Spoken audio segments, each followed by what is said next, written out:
أعوذ بالله من الشيطان الرجيم. بسم الله الرحمن الرحیم. الان میگم در ایران خب سینه میزنن از سر خودشون میزنن از کار بسیار زشتی، همه قبول داریم. بله.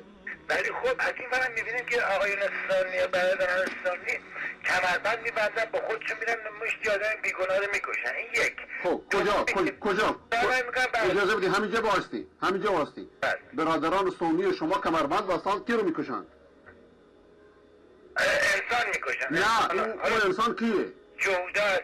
نه جهودا چرا به جهودا داره؟ تو اسرائیل که نه صبر کن، شما خود حضرت علی یهودی هستی درسته؟ داخل قربان من شیعه هستم. خب چرا یهودا رو میکشن؟ یهودا رو نمیکشن. هیچ راه حلی براشون پیدا نکردن. همه راه حلا رو در اسرائیل غافل، شارون جنایتکار در مقابلشون باسته، هیچ راه برای زندگی پیدا نکردن. من میگم مثلا آدمای بیگناه. ولی این چه ربطی به سنی‌ها داره؟ آیا دین سنی میگه یهود بکش؟ که خب کمربند نه صبر کن شما جمله طوری ادا کردی. آیا دین اسلام میگه یهودی رو بکش؟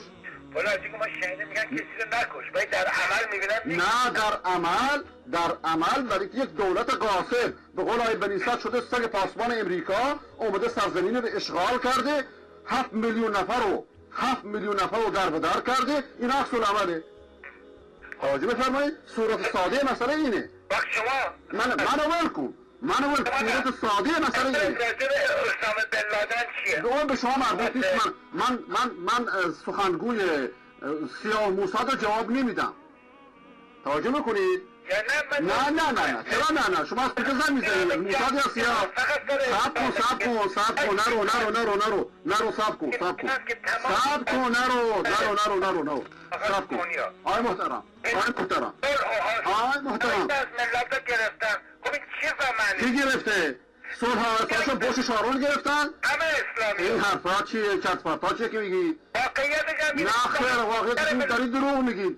خودت هم داری دروغ میگی.